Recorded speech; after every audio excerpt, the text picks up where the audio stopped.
Hello students. आज जो हम सब्जेक्ट ले रहे हैं वो है बिल्डिंग कंस्ट्रक्शन। तो इसमें कुछ टॉपिक्स है जो हम आज डिस्कस करेंगे, जैसे कि ओवरव्यू ऑफ अ बिल्डिंग या कंपोनेंट्स ऑफ अ बिल्डिंग। तो इसी में फिर टाइप्स ऑफ अ बिल्डिंग और डिज़ाइन लोड्स भी आते हैं। तो हम धीरे धीरे हर एक पॉइंट्स को टच करते जाएंगे धीरे धीरे। तो सबसे पहले हम बात करते हैं बिल्डिंग्स के ही बारे में थोड़ा सा, कि अगर देखा जाए जो बिल्डिंग हाउस जो हम बनाते आ रहे हैं, ये आजकल की बात नहीं है। ये सदियों पुराना जो मैनकाइंड जो भी था वो तब से एंगेज है। जो भी ह्यूमन है वो एंगेज थे इसी चीज़ में। ये प्री हिस्टोरिक एजेस में भी हम बनाते थे अपनी रहन सहन के लिए। तो पहले क्या होता था, पहले पहले लोग गुफाओं में रहते थे। तो उसके बाद जब धीरे धीरे इंसान को पता चला नहीं, गुफाएं हमारे लिए सफिशिएंट नहीं हैं, जैसे कि वो केव्स में रहते थे, या हम कहेंगे कि वो जो प्रिमिटिव मैंस थे वो क्या करते थे, माउंटेन्स में केव्स बनाते थे, या कहीं पे हॉलोनेस पहले से बनी हुई थी उसमें ही जाके रहते थे। इवन ट्रीज होते थे हमारे पास जो हॉलो टाइप के होते थे, तो वो उनको ही एज ए शेल्टर यूज़ करते हैं। क्योंकि हमारी जो बेसिक नीड एक ह्यूमन बीइंग की है वो हमारे लिए खाना है, कपड़े हैं, और हमारे लिए एक शेल्टर है जिसे हम कहते हैं रोटी कपड़ा मकान।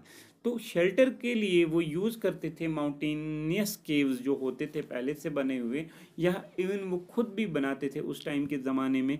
कुछ लोग ऐसे होते थे कि जो केव्स को बनाते थे अपने रहन सहन के लिए वहाँ पे।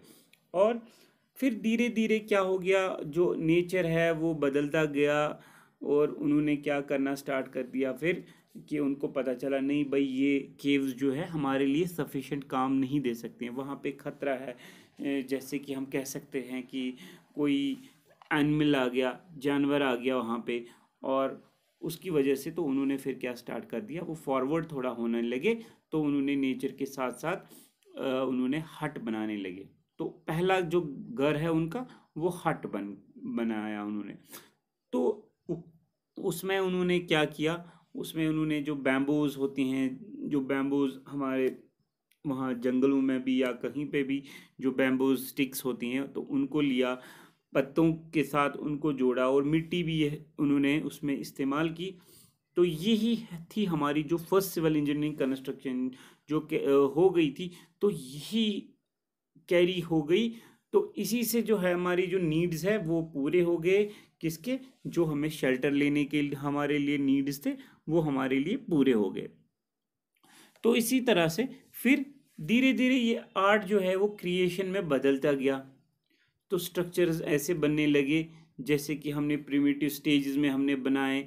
फिर उन्होंने थोड़ा सा मॉडर्न टेक्निक्स को यूज़ किया स्ट्रक्चर बनाने के लिए, जैसे कि हमने प्रैक्टिकल नीड्स जो हमारे आज डे टू डे के लिए ज़रूरत है, जैसे कि हम कहेंगे हमारा घर जो है वो अच्छा और टिकाऊ भी होना चाहिए, और एस्थेटिकली अगर देखेंगे वो भी हमें बहुत अच्छा होना चाहिए। तो ऐसे ही लोग बढ़ते गए और उनके जहन जो नेचर है चेंज होता गया।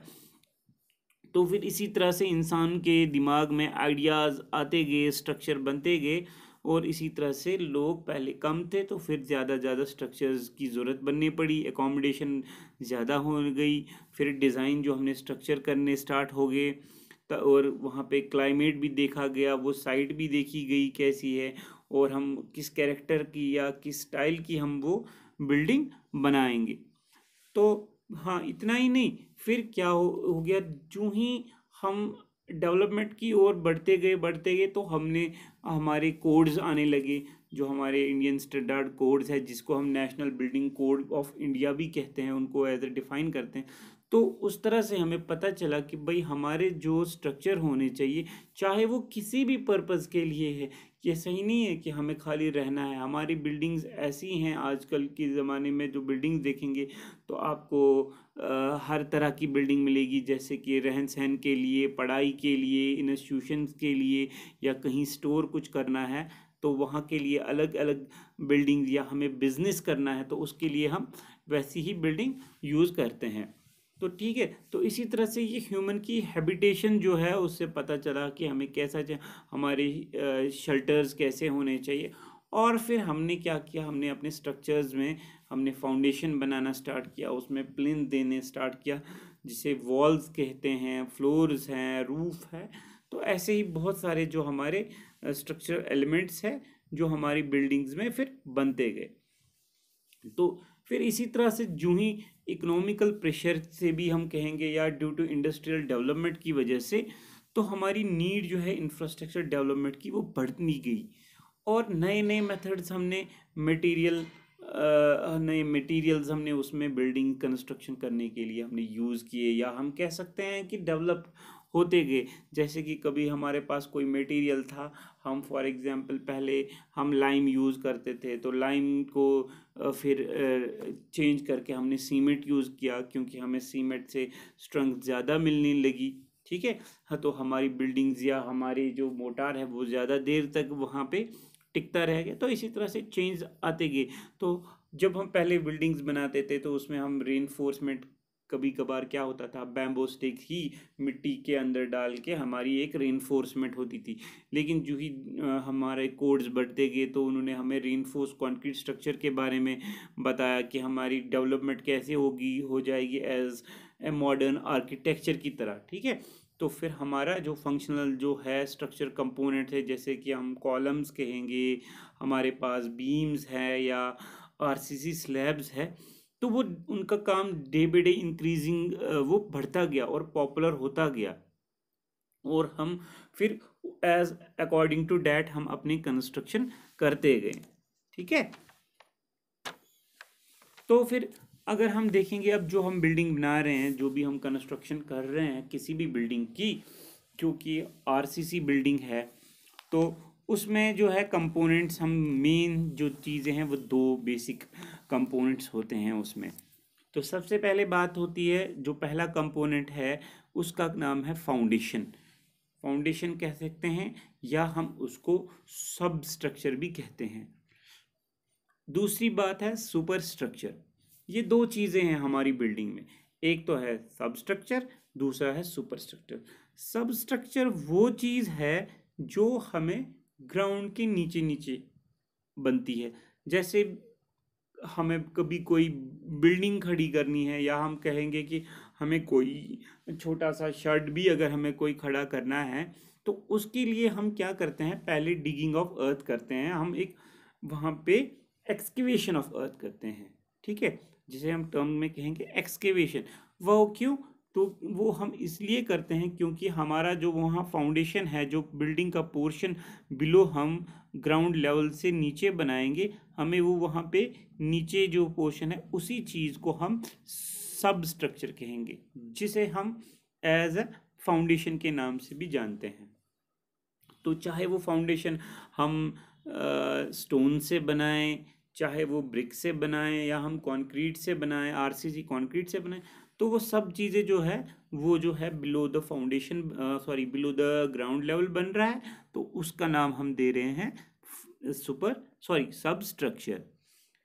तो इसी तरह से यहाँ पे अगर देखेंगे तो लिखा है the portion of the building below the surrounding, surrounding means earth surface, is termed as, या हम जिसे ग्राउंड लेवल भी कहेंगे, is termed as sub structure, and the portion of the building above the ground is known as super structure. तो उसके बाद जो भी हमारा जो प्लिंथ हाइट हो रही है, जहाँ से प्लिंथ हमने स्टार्ट किया, तो प्लिंथ से लेके हमारा जो ऊपर तक टॉप पोर्शन है वो हमारा सुपर स्ट्रक्चर कहलाएगा। ठीक है, तो ये दो चीज़ें मेन कंपोनेंट्स ऑफ बिल्डिंग्स हैं। तो अब जो ये मेन कंपोनेंट ऑफ बिल्डिंग है, तो इनमें हम देखेंगे हमें क्या क्या मिलता है, जैसे कि सब स्ट्रक्चर में क्या है और सुपर स्ट्रक्चर में हम क्या क्या बनाते हैं। तो सबसे पहली बात जो है वो फाउंडेशन की है। तो जैसे मैंने बात कही, जो फाउंडेशन है ये हमेशा याद रखना है, ये जो है lower part of A building होता है, या किसी भी स्ट्रक्चर का फाउंडेशन जो है, को चाहे ब्रिज हो, चाहे हमें बिल्डिंग बनाई है, तो हमें वहाँ पे सबसे पहले फाउंडेशन बनानी ही बनानी पड़ेगी। तो वही पोर्शन जो lower portion of A building है या स्ट्रक्चर है जो ग्राउंड लेवल से नीचे है, जिसका बेसिकली हम कहेंगे कांटेक्ट जो है सीधे ग्राउंड के साथ है, और यही जो है हमारी फाउंडेशन, ये सारा जो लोड आ रहा है ऊपर से, ये फिर जाके फाउंडेशन पे आके यही लोड ट्रांसफ़र हो रहा है कहाँ, हमारी सॉइल पे, जो वहाँ पे हमारी सब सॉइल है। तो सुपर स्ट्रक्चर से आके आके फाउंडेशन में ट्रांसमिट होते होते हमारे जो सब सॉइल है वहाँ पे आ जाता है। ठीक है, तो फाउंडेशन जो है ये किसी भी तरह की हो सकती है, मैंने कहा जैसे कंक्रीट की होगी, या ब्रिक्स की हो सकती है, या इवन स्टोन की हो सकती है। ठीक है, इवन कभी कभार बेस कंक्रीट भी हम यूज़ करते हैं। तो इसी तरह से ये डिपेंड करता है हमारी सॉइल पे, जो फाउंडेशन है ये डिपेंड करता है हमारी सॉइल पे, क्योंकि हमारी सॉइल जो है उसमें जो बियरिंग कैपेसिटी, ठीक है, बियरिंग कैपेसिटी ऑफ सॉइल पे डिपेंड करती है, और डिपेंड्स है कि हमारे पास कितना लोड है या कैसी टाइप की बिल्डिंग हमें कंस्ट्रक्ट करनी है। तो उस तरह की फाउंडेशंस के बहुत सारे टाइप्स है, तो फिर हम उसी तरह से अलग अलग टाइप के फाउंडेशंस हम बनाते हैं। तो जो फाउंडेशन है वो भी अगर देखेंगे तो वो दो टाइप्स की होती हैं। जो एक तो है जिसे हम कहते हैं शैलो फाउंडेशन, दूसरी है जो डीप फाउंडेशन है। तो बेसिकली जो शैलो फाउंडेशन है वो बहुत ही कम डेप्थ में होती है, और जो डीप फाउंडेशन है ऑब्वियसली नाम से ही पता चलता है वो डीप होगी हमारे ग्राउंड लेवल से।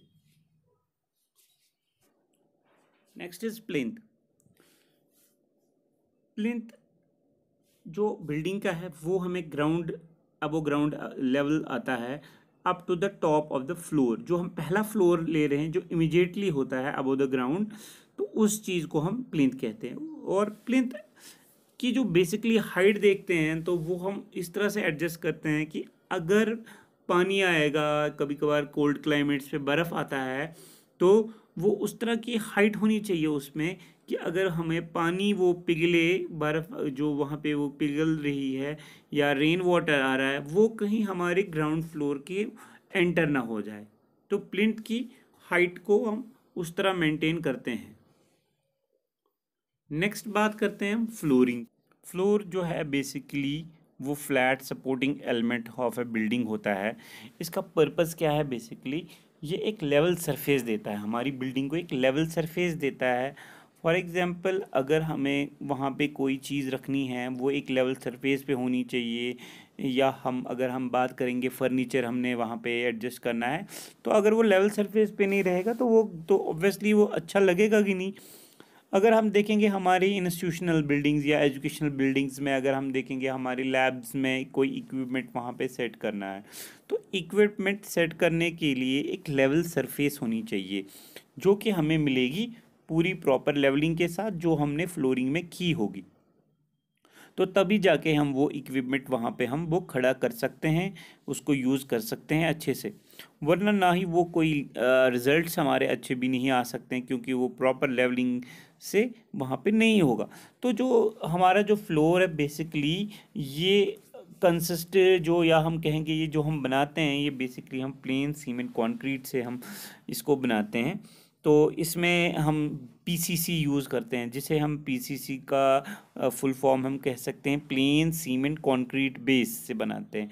इसका रेशियो हम 1:4:8, जैसे कि 1 हम कह सकते हैं पहले cement, sand and aggregates. That means cement is 1, 4 is means sand and 8 is means aggregate. और वो हम कह सकते हैं 10 सेंटीमीटर, और हम कह सकते हैं 100 mm की हम थिकनेस रख सकते हैं। तो उसके ऊपर हम एक फिनशिट सीमेंट मोटार का करते हैं। Cement motor 1:3 in the form of 1:3 ratio, जैसे कि 1 is cement and 3 is the sand ratio of 20 mm thickness का हम उसको वो बना लेते हैं वहाँ पे थिकनेस। या उसमें हम क्या करते हैं, ऐड करते हैं, या हम टाइल्स को, मोज़ैक टाइल्स को, या कभी कभार कोई मार्बल को, तो इसी तरह से हम इवन पॉलिश्ड कोटा स्टोन अगर हमें अवेलेबल है तो उस चीज़ को भी हम वहाँ पे ऐड कर सकते हैं और हमारा फ्लोर बन सकता है। ठीक है, तो हम बात करेंगे अब मैसनरी वॉल्स की और कॉलम्स की। तो जो मैसनरी वॉल्स है, तो वॉल्स जो है बेसिकली ये क्यों हम प्रोवाइड करते हैं, ताकि कुछ बंद कर सके, तो एनक्लोज कर सके, या हम कहेंगे हम डिवाइड करते हैं रूम्स को या फ्लोर स्पेस को, हम किसी डिज़ायर्ड पैटर्न में हम बंद करते हैं।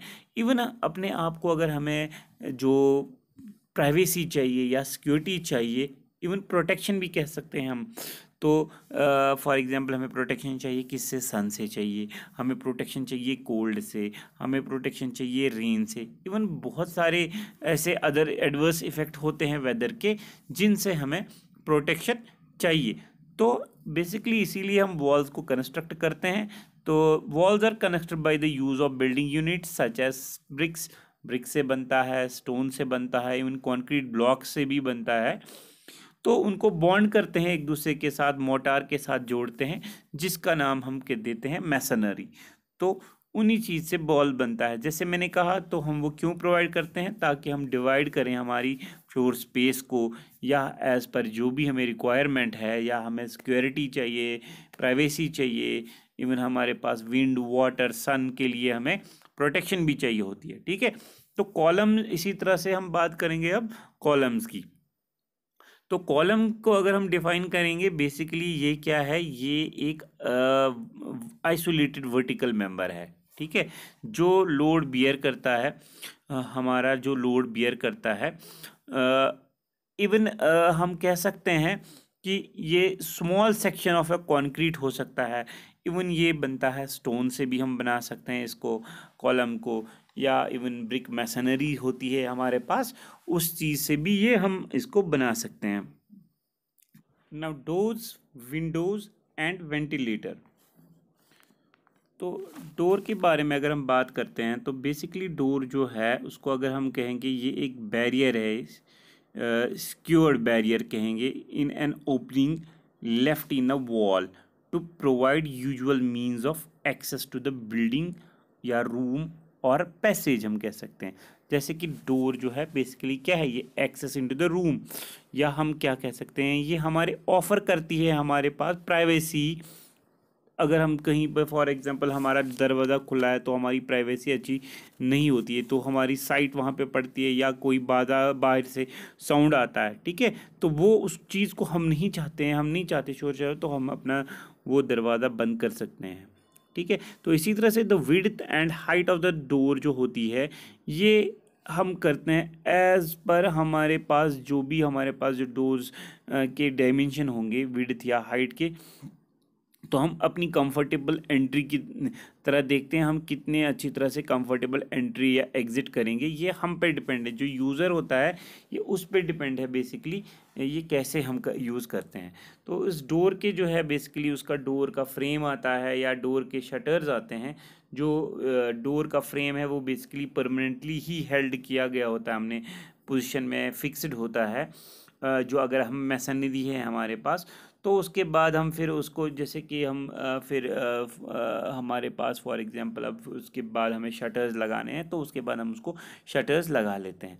तो इसी तरह से अब हमारे पास जो है विंडो, विंडो भी बेसिकली ओपनिंग ही है, जो हम एक दीवार में हम ओपनिंग करते हैं, तो ये हमें प्रोवाइड करती है लाइटनिंग। तो अगर हमें ये हमारे पास विंडोज़ ना हो, तो हमारे पास अच्छी खासी वेंटिलेशन नहीं होगी, हमारे पास लाइटिंग नहीं होगी। सेम इसमें भी हमारे पास जैसे कि डोर में एक फ्रेम होता है, इसी तरह से विंडोज़ में भी हमें एक फ्रेम होता है। ठीक है, और उस फ्रेम को लगाने के बाद फिर हमारे पास जितने भी विंडोज़ के जो हमें लगाने हैं, जिसे हम शटर्स कह सकते हैं, तो वो लगा सकते हैं। उसमें हम इवन हमारे पास विंडो पेन फ्रेम्स भी होते हैं उसमें, तो हम वो एज़ पर हमारी कन्वीनियंट के हिसाब से लगा लेते हैं, चाहे वुडन कोई गिलास, तो गिलास यूज़ करता है। इसी तरह से जो है हमारे पास वेंटिलेटर है, सॉरी वेंटिलेटर, हाँ, वेंटिलेटर्स जो है वो छोटी सी ओपनिंग्स होती हैं हमारी। कभी कभार क्या होता है कि हमारे लिंटल लेवल के ऊपर एक छोटी सी ओपनिंग्स बनी होती है, जो हमारी दीवार में होता है। ये क्या करता है, कभी कभार हमें हमारे पास कहीं किचन है या कहीं एग्जॉस्ट गैसेस ज़्यादा होते हैं, फाउल गैसेस आते हैं वहाँ पे, या एग्जॉस्ट एयर हमें रिमूव बाहर करना है। ठीक है। तो अच्छी खासी हवा ताज़ी लेनी है तो वहाँ पे हम क्या करते, वो वेंटिलेटर्स वहाँ पे ऊपर लगा के, वहाँ पे कोई एग्जॉस्ट फैन या कुछ ऐसा लगा के जो हमारे जो गंदी गैसेस है या इवन हमारा एग्जॉस्ट एयर है उसको बाहर कर देता है। तो वेंटिलेशन पर्पजेज बेसिकली अगर देखा जाए वो वेंटिलेशन पर्पजेज के लिए हम कह सकते हैं यूज़ होता है। तो इसी तरह से अब हमारा जो है वो है स्टेयर्स। तो स्टेयर्स जो है बेसिकली वो जो है ये comprising of number of steps connecting one floor to another हम कह सकते हैं। तो इसमें क्या है, स्टेप्स हैं जो कि सीरीज ऑफ स्टेप्स कह सकते हैं हम। अरेंज ऐसे किया गया है कि हमें कनेक्ट करता है ये डिफरेंट फ्लोर से, एक फ्लोर से लेके दूसरे फ्लोर की जो बिल्डिंग है उसके ज़रिए हमें कनेक्ट करता है। तो जो स्टेयर है ये लोकेट हम वहाँ पे करते हैं जहाँ पे हमें इजी और सेफली, या हम कह सकते हैं कंफर्टेबल मोड ऑफ कम्युनिकेशन हो, आने जाने का जो वहाँ पे रास्ता अच्छा खासा हो, तो वहाँ पे हम ये बेसिकली यूज़ करते हैं। तो इसमें जो हम मटेरियल यूज़ कर सकते हैं वो जैसे वुडन हम कह सकते हैं, जिसे टिम्बर कहते हैं, टिम्बर से भी हम स्टेयर्स बना सकते हैं, या ब्रिक से भी, इवन स्टील, और हम आजकल जो रेनफोर्स कंक्रीट स्टील के जो हमारे पास जो है उसी से हम यूज़ करते हैं, इसको बना लेते हैं। तो हम बेसिकली जो इसके इसके बहुत सारे जो है टाइप्स होते हैं, और इसमें हम एस्थेटिकली अगर हम देखेंगे तो इसमें हम देखते हैं कि इम्पोर्टेंस भी एस्थेटिकली इसकी देखते हैं, ड्यूरेबिलिटी भी हम रखते हैं इसमें मद्देनज़र जब जो ही हमने बनाना है, या इवन फायर रेजिस्टेंस देखते हैं, या बेसिकली देखते हैं क्वालिटीज़ जो उसमें हम डिज़ायरिंग क्वालिटीज़ होनी चाहिए वो हम बेसिकली इसमें सारी वो चीज़ें मद्देनज़र रखते हैं जब हम स्टेयर्स को बनाते हैं। Next is roof. रूफ जो है बेसिकली ये हमारा upper most part of a building है। तो इसका जो मेन फंक्शन है बेसिकली कवर जो है सारी स्पेस को करता है, जो हमने नीचे जो भी हमने बनाया है वो सारी स्पेस को कवर करता है और प्रोटेक्ट करता है हमें बारिश से, जो भी बर्फ़ गिरेगी, विंड है, सारा कुछ उसी से हमें प्रोटेक्ट करता है। ठीक है। बेसिकली अगर देखें जो जो रूफ़ है वो दो कंपोनेंट्स में मेनली जो है उसको डिवाइड किया गया है। एक तो हम कहेंगे रूफ़ डेकिंग और दूसरा होता है रूफ़ कवरिंग। तो रूफ़ डेकिंग जो है वो वाला कंपोनेंट होता है जो हमें सपोर्ट करता है, जो पूरा रूफ़ कवर करने के लिए, चाहे वो फ्लैट हो, पिचड हो या कर्व्ड हो। ठीक है। तो वो बेसिकली क्या है, हमारा रूफ़ डेकिंग है। इसी तरह से हम कहेंगे फिर जो हमारे पास जो कवरिंग भी है, जैसे हमारे पास बहुत सारे कंपोनेंट हैं कवरिंग के लिए, जिसे हम प्रोवाइड करते हैं in the form of tiles कहेंगे, या स्लेट्स कहेंगे, या एस्बेस्टस शीट्स होते हैं, या गैल्वेनाइज्ड आयरन शीट्स हैं उनमें। तो ये हमें सारा जो आता है वो रूफ़ कवरिंग में आता है। तो बेसिकली जो रूफ़ है वो फ्लैट हो सकता है, पिचड हो सकता है, कर्व्ड हो सकता है, किसी भी शेप में हो सकता है। ठीक है। और अगर फ्लैट रूफ़ है मे बी वो आरसीसी स्लैब का बना हो, या पिचड रूफ़ है, या इवन ट्रसेस के बने होते हैं। तो स्ट्रक्चर जो है उसमें कवरिंग मटेरियल या कवर्ड रूफ जो है वो शेल का भी हो सकता है, इवन डोम टाइप का भी हो सकता है हमारे पास। तो अब है हमारी बिल्डिंग फिनिशेस। तो बिल्डिंग फिनिशेस क्या है, बेसिकली जो है बिल्डिंग फिनिशेस ये एक कवरिंग है जिसे हम प्रोटेक्टिव कवरिंग कहेंगे, जो हम बहुत सारे बिल्डिंग के जो कंपोनेंट्स हैं उनको कवर करने के लिए हम बिल्डिंग फिनिशेस करते हैं। जैसे कि हम कहेंगे प्लास्टरिंग करते हैं। अगर हम देखें तो प्लास्टरिंग हम ब्रिक्स के ऊपर करते हैं, तो हमारा क्या होता है, इवन प्लास्टर से हमारा ब्रिक्स भी कवर हो जाता है। उसमें अगर कभी कभार अगर मॉइस्चर है और फिर वहाँ से वो जो फ्लोरेसेंस होगा तो उसकी वजह से जो एस्थेटिकली लुक भी अच्छा नहीं लगता है, तो इसलिए उस चीज़ को भी हम प्रोटेक्ट कर सकते हैं हम प्लास्टरिंग से। तो एक प्रोटेक्टिंग कवर होता है हमारे बिल्डिंग कंपोनेंट्स के लिए, जैसे कि नेचुरल एजेंसीज़ है, जैसे मैंने एक एग्जांपल दी, रेन वाटर या कोई भी मॉइस्चर से भी हमें पानी आएगा, तो उसको जो नेचुरल एजेंसीज़ को प्रोटेक्ट करेगा, नेचुरल एजेंसीज़ से प्रोटेक्ट करेगा, ठीक है। And also they provide decorative effect obviously, तो वो एक एस्थेटिकली और डेकोरेटिव लुक लगता है कि अगर हमने वो फिनिशिंग कवर किया है उसके ऊपर तो बहुत अच्छा लगेगा। तो जो हमारे पास बिल्डिंग में जो फिनिशिंग आते हैं वो हमारे पास, जैसे कि हम प्लास्टरिंग करते हैं या इवन पॉइंटिंग मींस जो हम वो ब्रिक्स को जो अलग अलग निकालते हैं, वो हमारे पास जो ट्रॉवल होती है जो मैसन यूज़ करता है उसको वो अलग अलग निकालता है। इवन कुछ ऐसे लोग हैं जो पेंट इवन कवर करते हैं या वाइट कलर वॉशिंग कर देते हैं, इवन वार्निशिंग या डिस्टम्पनिंग करते हैं। बहुत सारे ऐसे हैं जो हमें प्रोटेक्टिव कवर कर देते हैं हमारे बिल्डिंग कंपोनेंट्स को, या हम कह सकते हैं जो हमारी बिल्डिंग को बहुत ही अच्छा एस्थेटिकली लुक या एस्थेटिकली फिनिशिंग वहाँ पे देते थे, तो वो बिल्डिंग फिनिश में कहलाते हैं। तो इसी तरह से अब नेक्स्ट है बिल्डिंग सर्विसेज। ऑब्वियसली हमने बिल्डिंग्स तो बनाई, अब उसके बाद तो बिल्डिंग सर्विसेज में जो चीज़ें आती हैं वो होना तो लाजमी है। जैसे कि हम बिल्डिंग यूज़ कर रहे हैं तो उसमें पानी नहीं है, तो ऑब्वियसली हमें सबसे पहले उसमें पानी की सप्लाई होनी चाहिए, या इवन हमें वहाँ पे जो हमने बिल्डिंग बनाई ड्रेनेज की वहाँ पे हमने वैसी एक ऐसा फॉर्म बनाना है कि हमारी जो भी वहाँ पे ड्रेनेज हो वो एक प्रॉपर हो, या हम कहेंगे सैनिटाइजेशन होनी चाहिए वहाँ पे, या लाइटनिंग होनी चाहिए। ये सारी चीज़ें जो है, या इवन इलेक्ट्रिसिटी, ठीक है, या कहीं हमारी बिल्डिंग में एक्वास्टिक होनी चाहिए कोई, जैसे ऑडिटोरियम में वहाँ पे एक्वास्टिक साउंड होना चाहिए, या हीटिंग के लिए हॉस्पिटल्स हैं हमारे वहाँ पे हीटिंग होनी चाहिए, वेंटिलेशन होनी चाहिए, या एयर कंडीशंस। इसी तरह से जो भी हमने, जैसे कि फॉर एग्जांपल फायर प्रोटेक्शंस भी अगर हमने वहाँ रखी हुई है, तो ये सारी चीज़ें जो हैं ये हमारी बिल्डिंग सर्विसेज में आती हैं। तो ये एक एसेंशियल कंपोनेंट है हमारी बिल्डिंग के लिए, ठीक है। तो ये सारा चीज़ हमें ध्यान में रखना है जब भी हमें ये बिल्डिंग बनानी है। तो सबसे पहले खास ख्याल हमारी वाटर सप्लाई, ड्रेनेज, सैनिटेशन, ठीक है, ये सारा जो है प्लम्बिंग सर्विसेज जो भी है वहाँ पे, तो इन चीज़ का ख्याल रखना है। हमने कैसे प्लान करना है, डिज़ाइन कैसे करना है, या हमें जो डिटेलिंग है जो भी हमारे सर्विसेज हो रहे हैं तो इनकी कैसे हम डिटेलिंग करें। तो ये सारा चीज़ें हमें ध्यान में रख के ही हम वही जो भी वहाँ पे बेसिक नॉर्म्स होंगे जो हमें वेरियस ये वहाँ पे म्युनिसिपल बॉडीज़ ने बताई होंगी, तो उस हिसाब से वो हम चलेंगे। तो नेक्स्ट हम टॉपिक है अब हमारा जो टाइप्स ऑफ बिल्डिंग्स। कौन कौन सी टाइप की बिल्डिंग्स है, बिल्डिंग्स अगर है तो वो अलग अलग टाइप की होती हैं।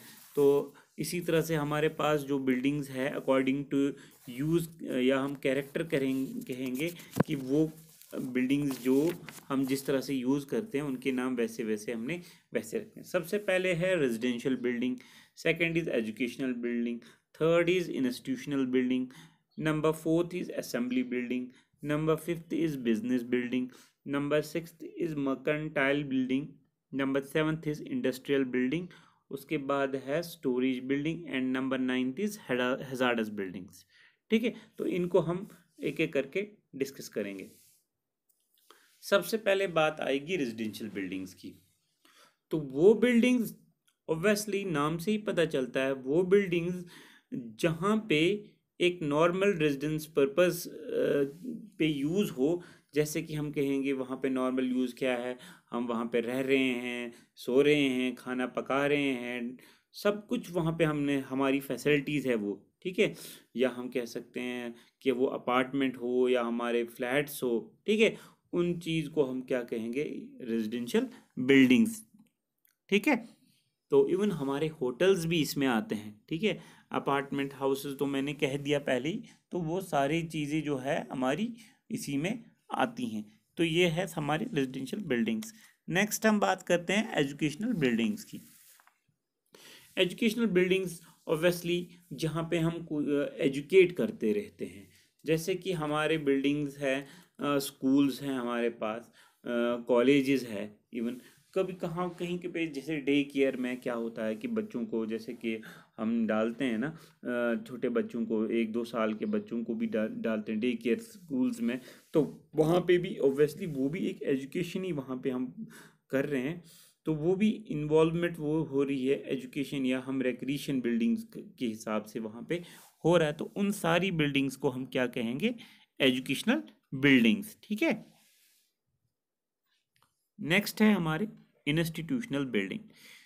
तो इंस्टीट्यूशनल बिल्डिंग्स में क्या है कि ये उस पर्पज़ के लिए हम यूज़ करते हैं, जैसे कि हम बात करते हैं मेडिकल्स की, या जहाँ पे केयर करते हैं वो इंसान जो सफ़र कर रहे हो किसी फिज़िकल प्रॉब्लम से, मेंटल इलनेस से, या कोई डिजीज़ हो। ठीक है, तो इवन उन चीज़ों को, या हम ऐसे कह सकते हैं कुछ ऐसे जगहें हैं जहाँ पे ओल्ड एज पर्सन्स रह रहे हैं, या हम कहेंगे जो जहाँ पे कहीं हमें फॉर एग्जांपल इनमेट्स रखने हो, रेस्ट्रिक्ट करने हो कहीं पे, तो उनको हम इंस्टीट्यूशनल बिल्डिंग्स ही कहते हैं। जैसे कि रेस्ट्रेन किसे कहें कि फॉर एग्जांपल हमें प्रिजनर्स है तो उनको कहीं रखना है, तो इवन जैसे हम कहेंगे कुछ ऐसी बिल्डिंग्स जो ऑर्डिनरी, जो हमें फॉर एग्जांपल एकोमोडेशन दे रही है ऑक्यूपेंट्स के लिए, जैसे कि हॉस्पिटल्स है, या हम कहेंगे हमारी नर्सिंग होम्स है, जेल्स है, या इवन प्रिजन्स है, या ऑर्फनेज जहाँ पे,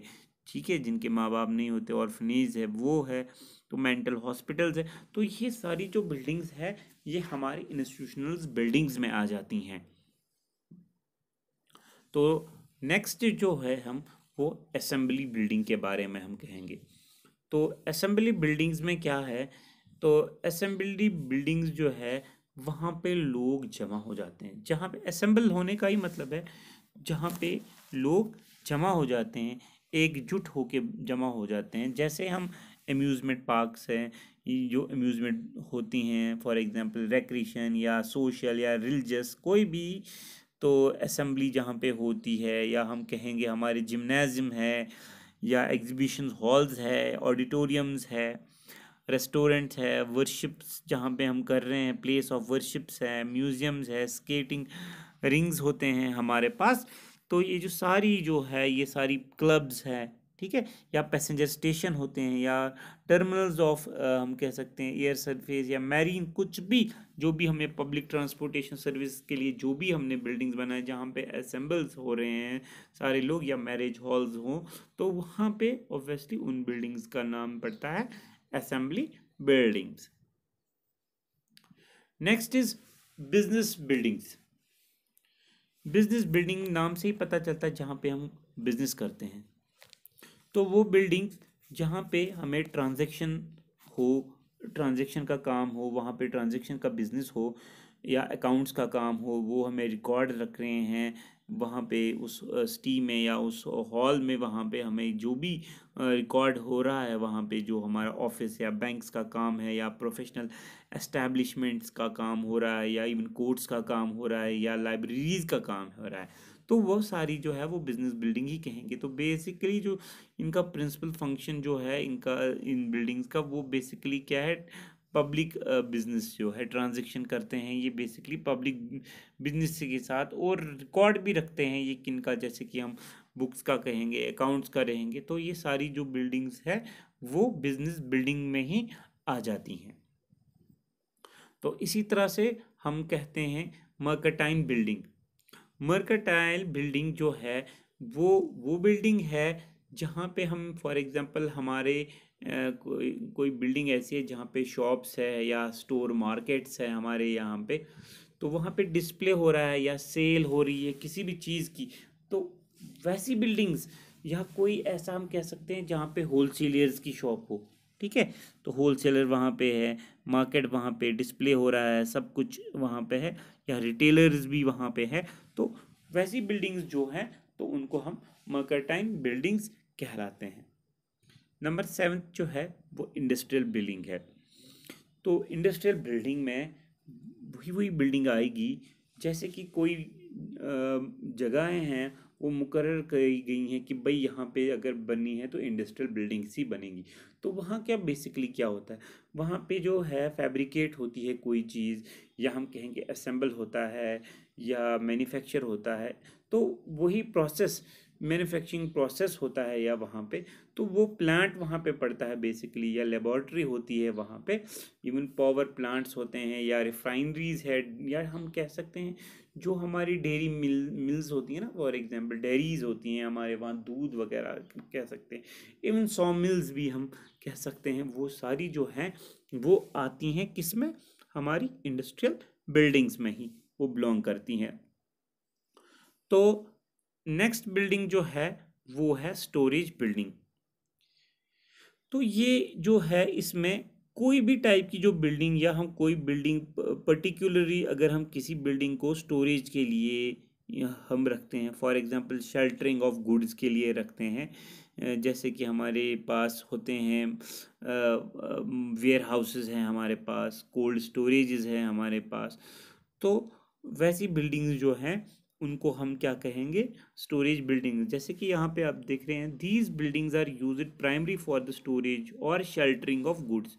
तो ये शेल्टर के काम भी और उनको स्टोर रखने के काम भी आ जाता है। जैसे कि वेयर्स और मर्केंटाइज एज वेयर हाउस, जैसे वेयर हाउसेज में हम अपना सारा सामान वहाँ पे होता है। जैसे कि हमारे पास कोल्ड स्टोरेज होते हैं, वहाँ पे कोल्ड स्टोरेज प्लांट होते हैं। जैसे कि हमें फ्रूट्स अगर देखेंगे, फ्रूट्स है या वेजिटेबल्स है, तो वो एकदम से अगर कहीं पे हम उठा के कहीं ऐसे किसी भी बिल्डिंग में रखेंगे वो ख़राब हो सकता है। तो इनके लिए एक पर्टिकुलर जो है कोल्ड स्टोरेज वाली बिल्डिंग है, तो वही स्टोरेज बिल्डिंग में ही हम उसको रख सकते हैं। तो इसी तरह से शेड्स, ट्रांजिट शेड्स होते हैं, स्टोर, इवन जो हमारे फूड ग्रेन्स है वो भी कहीं तो रहते हैं ना, तो उसी तरह फूड ग्रेन्स जो वहाँ पे हैं तो वो भी एक स्टोर ही होता है वहाँ पे, फूड ग्रेन स्टोर। तो ऑब्वियसली वो सारी जो बिल्डिंग्स हैं वो स्टोरेज बिल्डिंग्स के अंडर आ जाती हैं। Next is hazards buildings. तो अगर हैजार्डस बिल्डिंग्स पे देखेंगे तो ये वो वाली बिल्डिंग्स हैं, ये उस लिए यूज़ करते हैं, वो चीज़ें हम स्टोर करते हैं जो for example highly combustive material हो, या हम कह सकते हैं एक्सप्लोसिव मटेरियल हो। वो ऐसा प्रोडक्ट है जो कि खतरा है बर्न होने का, या एक्सट्रीम रैपिडली कुछ उसमें प्रॉब्लम आ सकती हैं जिसकी वजह से पॉइजनस गैसेस आ सकते हैं, या पॉइजनस एलिमिनेट्स हो सकते हैं, या वो फटने के चांसेस है उसके। ठीक है, तो उसके लिए पर्टिकुलर एक स्टोरेज है जिसका नाम हैजार्डस स्टोरेज है। तो वहाँ पे अच्छी तरह से वो स्टोर करते हैं, हैंडल करते हैं, या इवन हम मैन्युफैक्चर और प्रोसेसिंग वहाँ पे ही उन सब चीज़ों की होती है। टॉक्सिक हो या नॉन टॉक्सिक, या अल्कलीज हो, या इवन एसिड्स, या इवन बहुत सारे अदर लिक्विड्स भी ऐसे हैं जो केमिकल प्रोड्यूसिंग से बनते हैं, या फ्लेमेबल होते हैं, या फ्लूम्स होते हैं, और एक्सप्लोसिव भी होते हैं। तो वो जो सारी चीज़ें हैं वो हम कहाँ रखते हैं, हैजार्डस बिल्डिंग्स में।